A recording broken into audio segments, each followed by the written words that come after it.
Gênesis 14 e 17.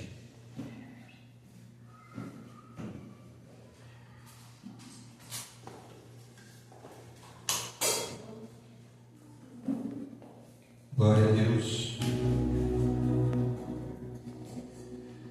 Gênesis 14 e 17. Enquanto se encontra, os que já acharam podem orar. Orem comigo. Senhor, eu já me sinto tão abençoado pelos louvores e pelas orações feitas hoje aqui, mas eu ainda preciso pedir ao Senhor que fale conosco não aquilo que nós queremos ouvir, mas sim aquilo que nós precisamos escutar. Que o Senhor fale de forma clara, concisa e poderosa, que o Senhor ensine, exorte e edifique, que nós não saiamos daqui como chegamos, Senhor, que nós saiamos diferentes. Amém. Melquisedeque abençoa Abraão, e o rei de Sodoma saiu para encontrá-lo depois do seu retorno do massacre a Kedorlaomer. E os reis que estavam com ele no vale de Savé, que é o vale do rei, Melquisedeque, rei de Salém, trouxe pão e vinho, e era o sacerdote do Deus Altíssimo.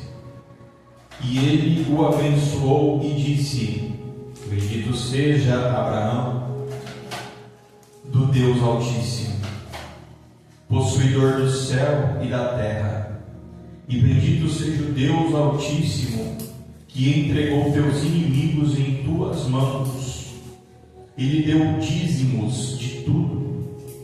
E o rei de Sodoma disse a Abraão: Dá-me as pessoas, e toma os bens para Abraão, e toma os bens para ti. E Abraão disse ao rei de Sodoma: Eu levanto a minha mão ao Senhor, o Deus Altíssimo, e possuidor do céu e da terra, que não tomarei nem um fio, nem a correia da sandália, e que não tomarei coisa alguma que é tua, para que não digas: eu enriqueci a Abraão, salvo tão somente o que os jovens comeram, e a parte dos homens que foram comigo, Aner, Escol e Mamre, que eles tomem a sua parte. Amém? Então, somente até aqui. Irmãos, eu gostaria de começar a pregação da palavra do Senhor hoje, trazendo a importância do ato que nós ministramos mais cedo, aonde participamos todos aqui da Santa Ceia do Senhor. Isso, irmãos, nós fazemos, mas por fazermos todos os meses, nós corremos o risco de não dar a importância desse ato. É um ato prescrito na Bíblia Sagrada, que nós lemos juntos no começo do culto, quando o apóstolo Paulo está instruindo a respeito da ceia do Senhor. E um pouquinho antes, esse ato vai ocorrer nos Evangelhos, aonde Jesus, antes de ser traído por Judas o Iscariotes, ele ministra uma última ceia. Esse evento marca o último evento antes da crucificação. É o último ato de Jesus, ou talvez o penúltimo, se nós formos considerar o Getsemane, onde Jesus reúne todos os discípulos. No Getsemane nós tínhamos apenas 3. E ele se despede, ainda que aqueles homens não entendam muito bem o que está acontecendo. Jesus está os avisando, Jesus está os preparando. E ele dá uma ordem para que todas as vezes, comerdes e beberes em memória de mim. Então existe um ritual. E nós fazemos esse ritual justamente para trazer à memória o Cristo, aquele que já está para oferecer a sua vida em nosso favor. E está escrito nos 4 evangelhos que o pão se torna o seu corpo, o vinho se torna o seu sangue. E esses elementos, depois da consagração, eles vão alimentar o nosso espírito. Eles vão alimentar o nosso espírito do quê? De Jesus Cristo, da pessoa de Jesus, da identidade de Jesus, da mensagem que Jesus veio trazer à terra. Quando ele deixou de ser Deus, encarnou um homem. Então, quando o nosso espírito ele se alimenta, nós, para além das palavras, fazemos elementos físicos contarem para nós essa história, nós estamos incorporando o Evangelho do Senhor. Só que o Evangelho, os 4 Evangelhos a respeito de Jesus, e dos 4 Evangelhos vão sair as cartas do apóstolo Paulo, as cartas do apóstolo Pedro, Judas, que não é o Iscariote, João, que vai escrever também o Apocalipse. Então todo o Novo Testamento, ele é um espelho do quê? Do Primeiro Testamento, do Velho Testamento. Jesus ele vai aparecer no Velho Testamento, ele aparece no Gênesis. No princípio era o Verbo, e o Verbo era Deus, e o Verbo estava com Deus, e sem ele nada do que foi feito seria feito. Quem é o Verbo? O Verbo é Jesus, é o Filho de Deus. Ele vai aparecer para o pai de Sansão, Manoá, quando ele é descrito como o anjo do Senhor, e a palavra anjo significa mensageiro. E ele vai falar para Manoá: vai nascer um menino desse jeito, e vocês vão ter que consagrar ele como nazireu. E aí quando o anjo está indo embora, Manoá fala: qual que é o seu nome? Para mim saber. E ele responde para Manoá: o que te importa saber que sou eu o maravilhoso? Qual anjo vai se identificar dessa forma? Ele vai aparecer no Val de Jaboque, que nós também conhecemos como Betel, quando ele luta com Jacó e toca ali na coxa. E eu entendo que é Jesus, porque todas as vezes que um anjo desce na terra e alguém pergunta quem ele é, o anjo se identifica. O Satanás foi pelejar contra o Miguel pelo corpo de Moisés. Quando o mensageiro chega para falar com Daniel, ele se identifica como Gabriel. Mas quando alguém pergunta o anjo que foi levar a mensagem, o nome do anjo que foi levar a mensagem para Manoá, ele se identifica como o maravilhoso. O que te importa saber que sou eu o maravilhoso? E qual que é um dos nomes de Jesus Cristo que Isaías vai profetizar? Qual que é o primeiro? Maravilhoso, Conselheiro, Deus forte, Pai da eternidade, Príncipe da paz. Então o Novo Testamento ele é um espelho do Velho. Só que no Velho você tem a lei, e no Novo você tem a graça.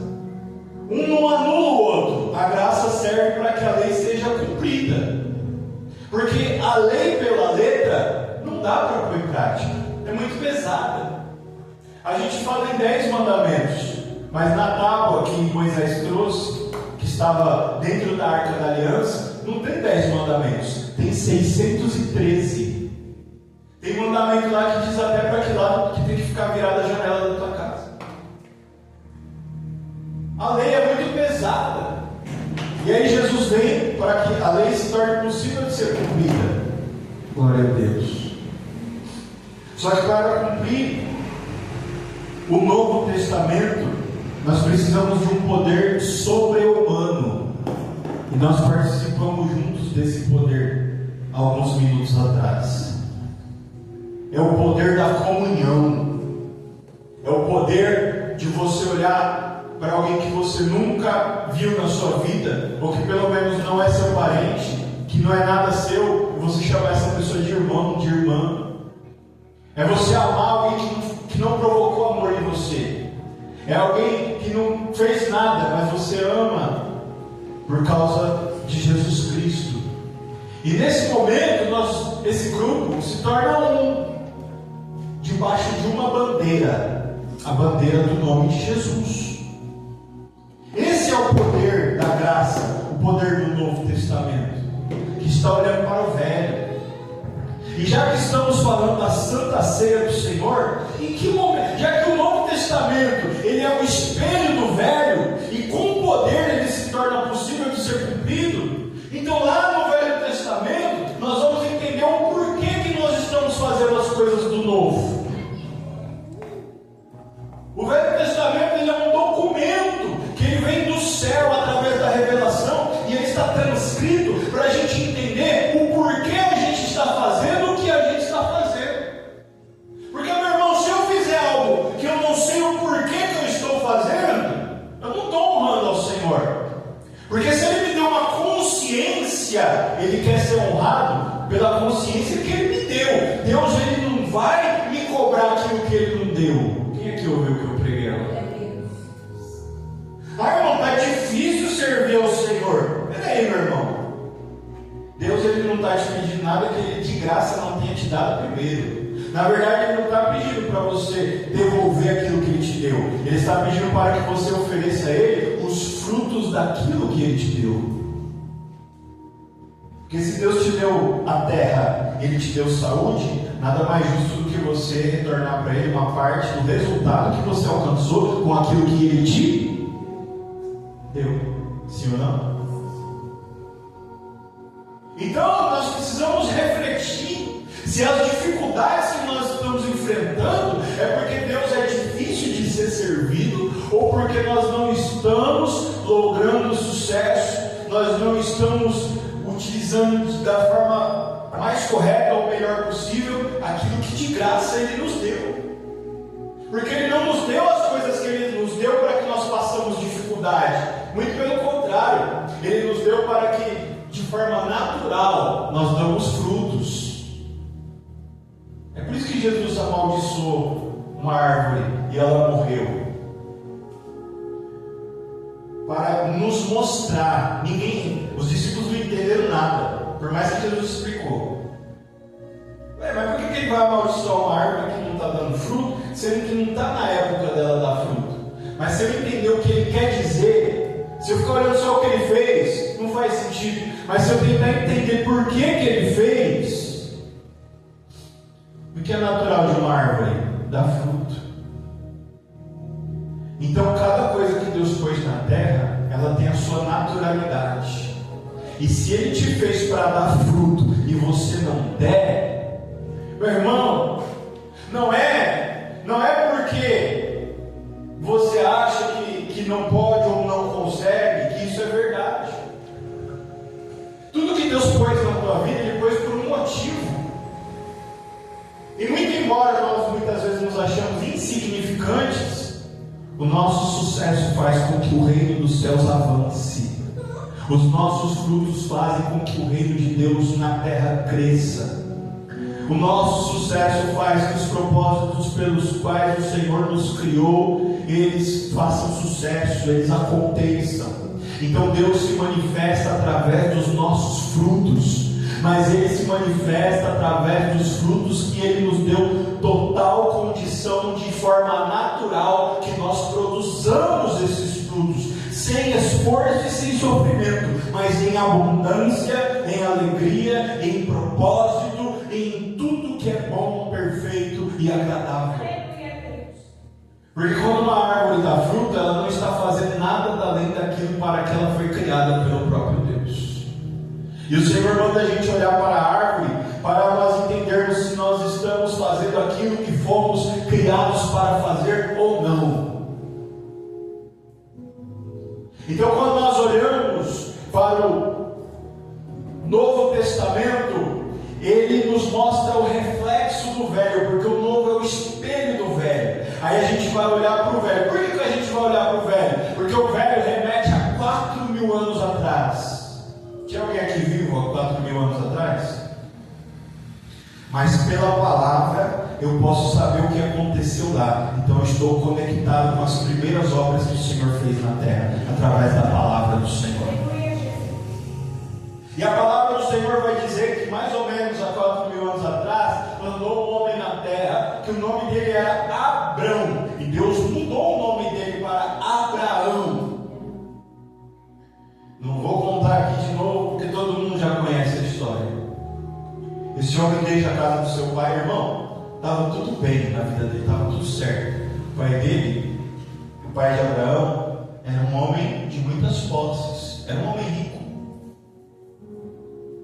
Só que a profissão do pai de Abraão, ele fazia estátuas. E as estátuas que ele fazia eram ídolos para aquela época. Tanto é que a palavra do Senhor diz que Deus olhou para a terra e não viu ninguém que se lembrasse que o único Deus existisse. Só que ele queria entrar na terra para fazer a obra dele. Então ele procurou alguém que pelo menos fosse honesto. Aí ele achou Abraão. Mas Abraão, como todo mundo naquela época, só conhecia os ídolos como deuses, não conhecia o Deus dos deuses. E aí Deus fala para Abraão: eu tenho uma obra na sua vida, eu preciso que você saia da tua casa, eu preciso que você saia do meio da tua parentela. É porque eles são ruins, é porque eles não prestam? Não, é porque o que eu tenho para fazer na tua vida, o que eu tenho para te mostrar, não dá para mim te mostrar enquanto você estiver introduzido nesse meio. Abraão sai andando, pega a sua esposa, pega o seu sobrinho, e ele vai andar sem que Deus falasse para onde ele estava indo. Mas Deus disse: sai andando porque eu ainda vou te mostrar. Acontecem muitas coisas no meio dessa caminhada. Abraão vai até o Egito, muitas coisas acontecem. E Abraão, ele tinha 318 pastores que andavam com ele para onde ele ia. Esses pastores eram escravos de Abraão. Só que quando a gente pensa em escravo, a gente já pensa na escravatura que teve no nosso país. Uma escravatura sangrenta, que tratava as pessoas como animais. Só que as sociedades ao longo do tempo tiveram muitos tipos de escravatura. Então essa palavra, ela pode significar muitas coisas diferentes dependendo do tempo e da localidade que a gente vai aplicar. Tanto é que nos dias de Abraão, os escravos de Abraão, eles prosperavam. Eles também tinham posses. E eles estavam com Abraão por opção. Eles amavam Abraão. Eles abraçaram a causa de Abraão. E até nós podemos entender que, ao invés de tentar deixar Abraão, para onde Abraão ia, eles estavam com Abraão. Como exemplo, nós temos os escravos na Babilônia. A história diz que um escravo na Babilônia, ele podia até ser sócio do seu senhor. O seu senhor poderia ter negócios com seus escravos. E era assim que as sociedades prosperavam naquela época. Certa feita, o rei de uma determinada localidade, que nós vamos chamar de Sodoma, que é a palavra do Senhor, ele estava em guerra e ele precisou de ajuda. E Abraão estava por perto. Ele mandou um mensageiro e pediu socorro para Abraão. Abraão pegou os seus 318 pastores e foram para a guerra. Irmão, olha como é maravilhoso isso. Abraão com 318 pastores. O que eram os 318? E além de escravos, eles eram?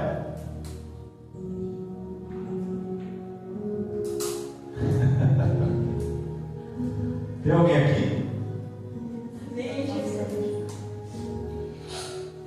Abra sua Bíblia. Quem tem sua Bíblia? Abra sua Bíblia no livro de Penina.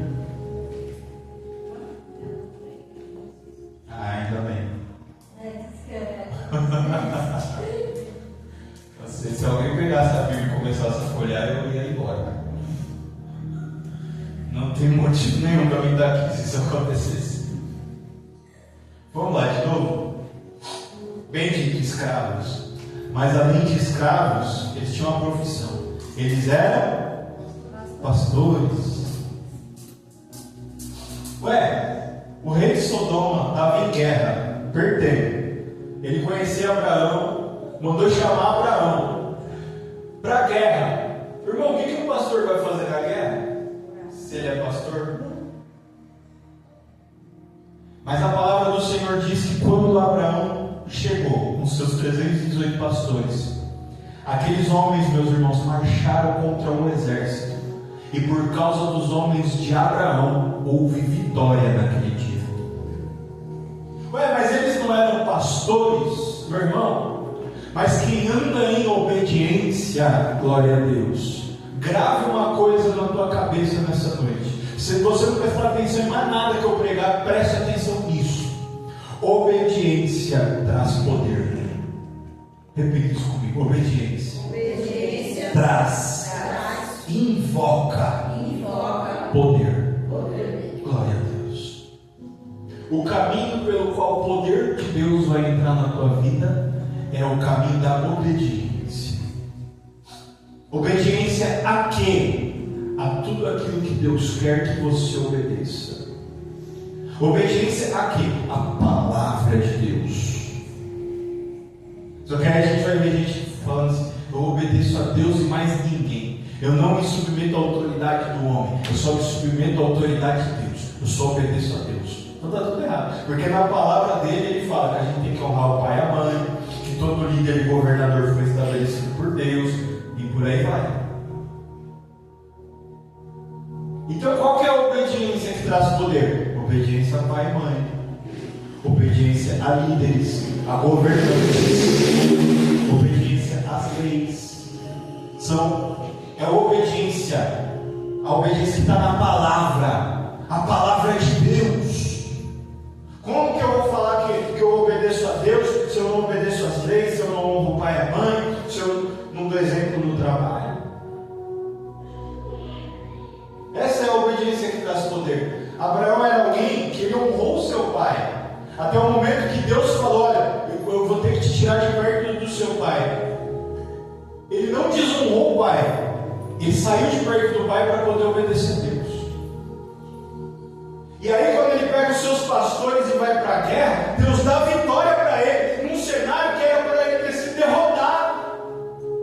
E o mais interessante é que ele vai na direção do problema. Irmão, ninguém vai na direção de nada que não tenha uma chance de dar certo. E qual que era a mentalidade de Abraão? Ele entendia que aquela obediência estava o empoderando. Ouviu o que eu estou pregando aqui essa noite? Como que eu sirvo a um Deus vivo e eu tenho o comportamento de uma barata? Todas as vezes que alguém bate o pé eu saio correndo. Não, meu irmão. Se eu obedeço ao Senhor, Ele vai fazer eu saber dentro do meu coração que Ele está comigo. Então eu não vou agir com medo, eu vou ser forte, eu vou ser destemido, porque eu estou em obediência. E a obediência ao Deus vivo de Israel me dá poder para enfrentar os problemas, mesmo os problemas que são impossíveis de serem resolvidos por mim.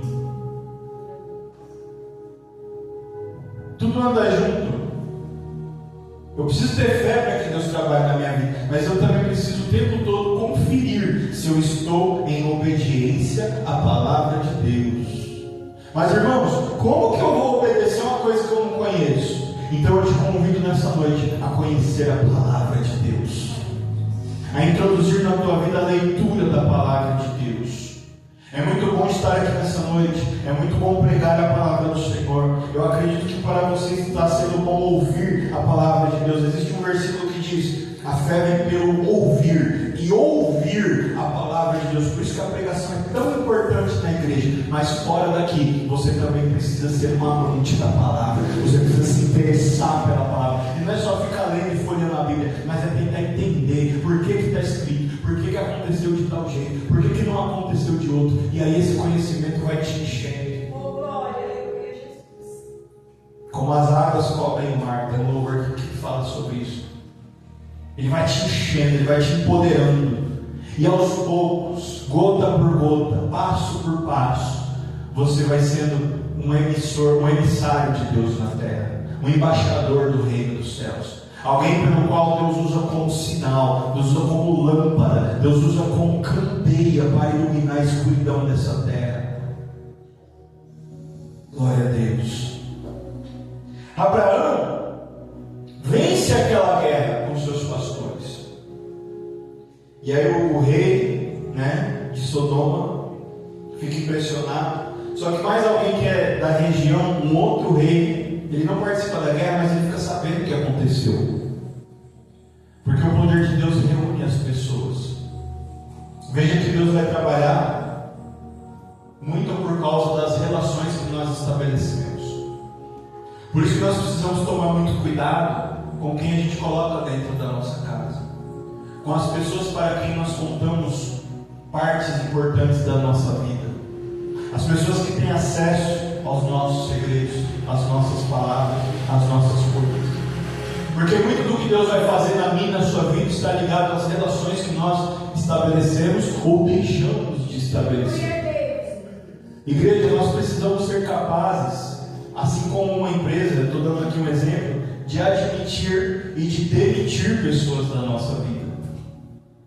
O tempo todo nós precisamos avaliar quem está trazendo algo ou quem está só levando sem trazer nada em troca. Porque é através do caminho do relacionamento que muitas coisas da parte do Senhor acontecerão ou deixarão de acontecer nas nossas vidas. Eu quero trazer uma reflexão, porque daqui a pouco vai chegar alguém importante na vida de Abraão. Alguém que vai ser citado aqui no Gênesis e daqui a pouco ele vai ser citado lá no Novo Testamento dos Evangelhos. É alguém que chega na vida de Abraão e que é importante. Mas antes eu preciso te dar uma introdução. Nós precisamos o tempo todo entender, nós precisamos o tempo todo observar, nós precisamos o tempo todo fazer uma auditoria das pessoas que estão presentes na nossa vida. Aquelas que estão trazendo algo ou aquelas que estão simplesmente levando sem trazer nada em volta, nada em troca.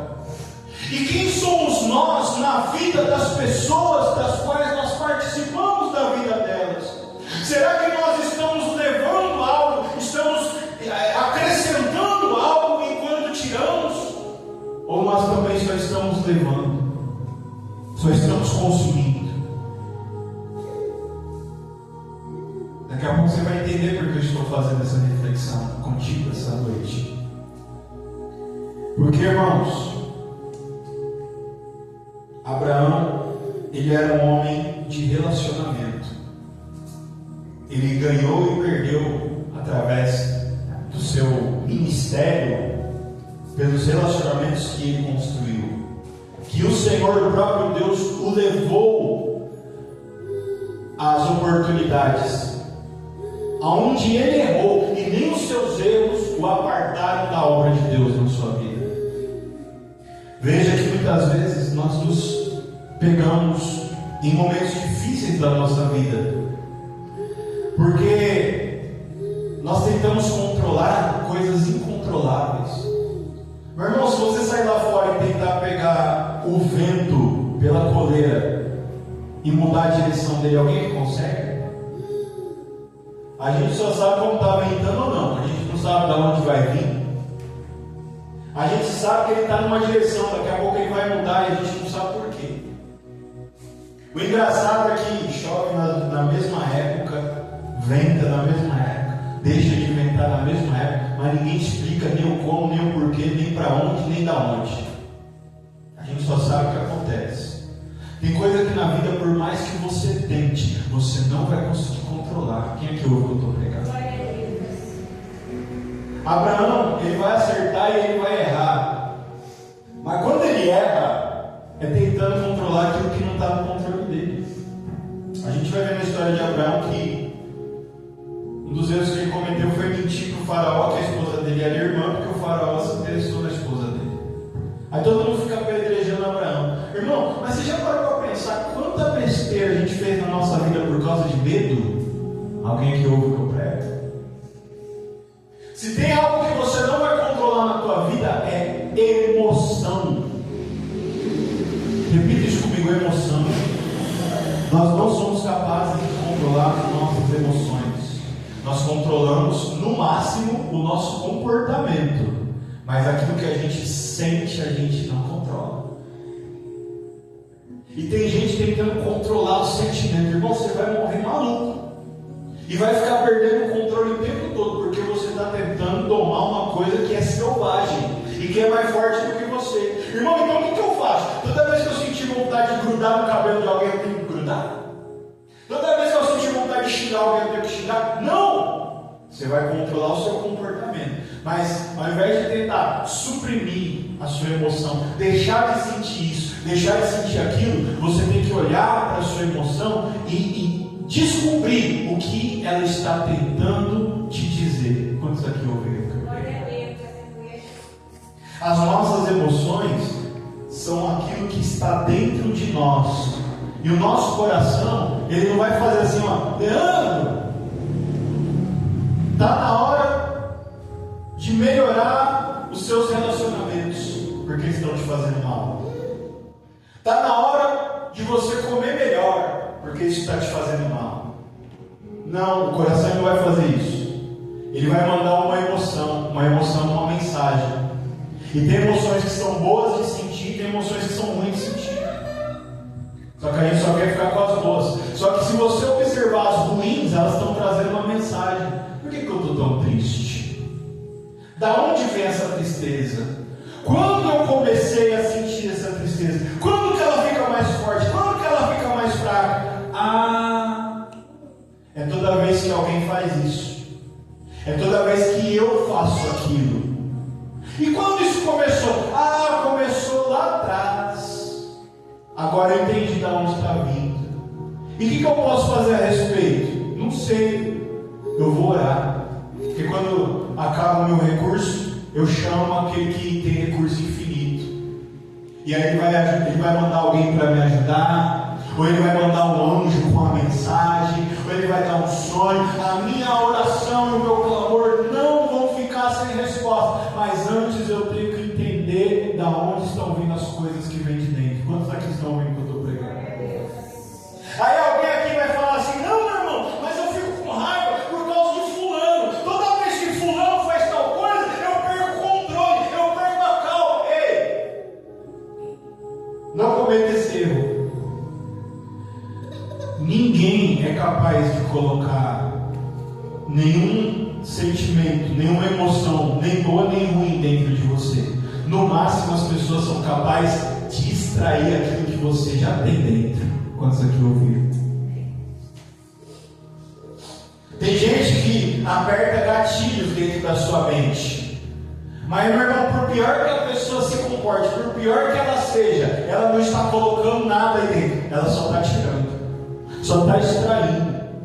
Por algum acaso é possível espremer uma laranja e sair suco de uva? Sim ou não? Tem pessoas que nos espremem, mas por mais que elas nos espremem, só vai sair aquilo que tem dentro. Os fariseus não espremeram Jesus, ele não foi moído pelas nossas transgressões, e o que saiu daquela moeda? Amor, perdão, salvação, ressurreição, glória, graça, poder. Porque era só isso que tinha dentro dele. Tem gente que quando é exprimido, agride. Tem gente que quando é exprimido, amaldiçoa. Tem gente que quando é exprimido, blasfema. Então nós precisamos prestar atenção no que nós temos dentro de nós. Irmão, o que tem dentro de mim foi colocado quando eu ainda era uma criança. Agora você é um adulto. Volta lá e conserta isso daí, meu irmão. Deus te deu poder, Deus te deu graça, Deus te deu saúde, Deus te deu autoridade, Ele te deu tudo que você precisa para ser alguém que leva a palavra de Deus. Quantos aqui estão ouvindo essa palavra? Tem um hino que eu gosto, de vez em quando eu canto. Ele fala assim: de uma fonte nas margens das águas pode sair água doce e água salgada?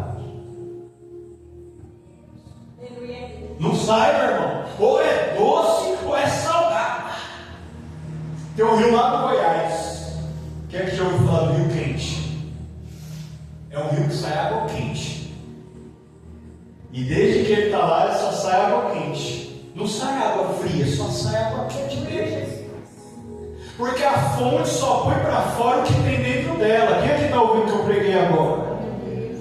Tem gente que se você espremer, ele vai mentir. E aí eu me lembro do meu Senhor com vinagre na garganta, dizendo: Pai, perdoa, eles não sabem o que eles estão fazendo. Então, a igreja, chegou a hora da gente limpar os nossos corações. Porque quando nós saímos dali dessa porta para fora, a hora que esse culto acabar, nós vamos nos deparar com pessoas que vão nos espremer. E de vez em quando algumas delas vão ser mandadas pelo próprio Deus. Quantos ouviram isso? Elas vão vir para a nossa vida para nos melhorar, para colocar um espelho diante de nós. E depois que a luta passar, depois que a prova passar, sabe o que a gente vai falar? Graças a Deus que eu passei por aquela luta, porque agora eu sou uma pessoa melhor, o meu coração melhorou, eu recebi cura espiritual. Você já viu como que a sua vida fica depois de sair de uma prova? Senhor, nunca que eu ia querer entrar naquela situação, mas graças a Deus que eu passei por aquilo, porque agora a minha vida é melhor do que era antes daquela luta. Aquela luta fez com que eu subisse um degrau. Aquela luta melhorou a minha situação financeira. Aquela luta melhorou a minha saúde. Aquela luta melhorou as pessoas que estão à minha volta. Fez ir embora quem não trazia nada e fez chegar quem está vindo contribuir com a tua causa na minha vida. Obrigado, Senhor. Abraão estava naquela situação, alguém ficou sabendo o que aconteceu e foi lá ter com Abraão. E a palavra do Senhor diz que o nome desse homem era Melquisedeque. E descreve Melquisedeque dessa forma: Melquisedeque era rei e sacerdote do Deus vivo. Porque quando tem Deus dentro de mim, eu vou reconhecer na outra pessoa que tem o meu Deus dentro dela, e ela vai reconhecer que o Deus dela também está dentro de mim. Quantos aqui ouviram o que eu preguei?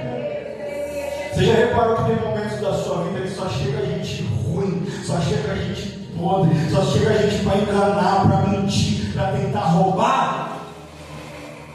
Irmão, a gente não pode ser só bonzinho, a gente tem que ter Deus dentro da gente. Porque quando eu tenho Deus dentro de mim, meus irmãos, tem alguns momentos da história que eu vou ser um vilão. Sabe por que a gente vira um vilão? Porque quando a gente tem Deus dentro da gente, a gente sabe a hora certa de falar não. Eu não vou em tal lugar. Eu não vou atender esse telefone. Eu não vou responder essa mensagem. Eu não vou colocar meu dinheiro nisso. Aí a gente vira vilão. Glória a Deus. Às vezes a gente paga um preço por fazer o que é certo. E esse preço que a gente paga é para receber Jesus dentro do nosso coração. Melquisedeque vai ter com Abraão, porque Melquisedeque é um homem de Deus, e ele está vendo um outro homem de Deus fazendo a obra de Deus. Você está sozinho fazendo a boa obra de Deus? Continua. Na hora certa ele vai mandar reforço. A Bíblia fala que Davi teve alguns valentes que andaram com ele. Davi foi um grande rei, mas não foi um grande rei sozinho. Deus mandou gente para erguer o ministério de Davi. Quando Moisés estava no deserto guiando o povo, o sogro dele chegou e falou: olha, levanta governadores, homens de boa índole, homens justos, porque sozinho você não vai conseguir. Jesus veio trazer o reino de Deus para a terra, mas Deus mandou ele levantar 12 discípulos para que lá na frente eles se tornassem apóstolos, porque o reino de Deus só avança mediante relacionamento. O reino de Deus só avança mediante pessoas interessadas no mesmo propósito de fazer a vontade de Deus. É por isso que nós estamos aqui nessa noite, porque sozinhos nós somos fracos, sozinhos nós não vamos ouvir a palavra do Senhor, nós não vamos orar, nós não vamos jejuar, nós não vamos cantar os louvores aonde Deus habita no meio dos louvores. Você precisa do teu irmão, nós precisamos da igreja, porque é através da casa do Senhor que nós vamos avançar no reino de Deus.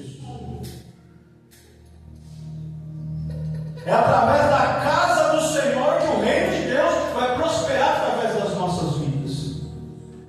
Quando Melquisedeque chega a Abraão, diz: eu sei que você fez a obra de Deus. E o que Melquisedeque trouxe para Abraão e para os pastores? Pão e vinho. Olha a Santa Ceia do Senhor aparecendo lá no Velho Testamento. Um sacerdote oferecendo o quê? E vinho. O que Jesus era? O sumo sacerdote de Deus. E o que ele ofereceu para os discípulos? Pão e vinho. E no Novo Testamento diz que Jesus é sacerdote segundo a ordem de Melquisedeque. Abraão viu Deus naquele homem. E Abraão diz: eu reconheço que tu és o sacerdote do Deus vivo, possuidor do céu e da terra. E aí o que Abraão fez? Deu o primeiro dízimo. Pegou 10% de tudo que ele tinha e entregou a Melquisedeque. Nós precisamos entender, meus irmãos, o que isso quer dizer. Porque o nosso Deus não precisa de dinheiro. Mas Abraão deu 10% de tudo que ele tinha. E Abraão chamou Deus e falou: que eu tenha Deus como testemunha, que eu vou te dar 10% de tudo que eu tenho, porque eu estou vendo Deus na tua vida. O que é o dízimo? É o reconhecimento do Deus que a gente vê na vida de alguém. Quantos aqui ouviram essa palavra? Por que Ananias e Safira morreram quando eles mentiram que eles iam dar uma coisa que eles não deram? Deus ficou devendo dinheiro? Eles ficaram devendo dinheiro para Deus? Não. É que Abraão chamou Deus para ser testemunha de um ato de fé. Então Deus, como testemunha que não mente, não poderia ver uma mentira prosperar sendo ele a testemunha. Quantos ouviram essa palavra? Isso cobre muitas dúvidas. Às vezes as pessoas falam: mas Deus, você tem que dar dinheiro para Deus. Ele não é dono do ouro da prata, ele é. Então o dízimo foi o reconhecimento de Abraão ver Deus na vida de Melquisedeque e falar: o Senhor é a minha testemunha. E aí Abraão vai prosperar muito mais do que o seu pai. Não tem, meu irmão, ele não tinha uma fazenda, ele não tinha uma terra, ele era um nômade, ele habitava em tendas, mas Deus honrou Abraão. Quantos aqui estão ouvindo essa palavra? E é o que o Senhor quer fazer na tua vida essa noite. Se você estiver disposto a oferecer a sua vida para que ela seja o espelho da glória de Deus. Nós participamos da Santa Ceia do Senhor, mas nós não podemos fazer isso como algo que a gente não sabe o que a gente está fazendo. Então, se você tiver fé e estiver servindo ao Senhor em espírito e em verdade, você vai ser honrado nessa terra. Não importa o bairro que você mora, não importa a cidade que você mora, não importa a empresa que você trabalha, não importa se você está desempregado. Se o Senhor olhar para você e ver fidelidade na tua vida, neste exato momento Ele vai começar a honrar os passos dos seus pés, e Ele vai começar a te direcionar, Ele vai começar a te abençoar sobremaneira, para que você saiba que a tua relação com Ele é mais importante do que qualquer outra coisa que você faça nessa vida. Amém? Agradeço a oportunidade de falar para Jesus. Amém.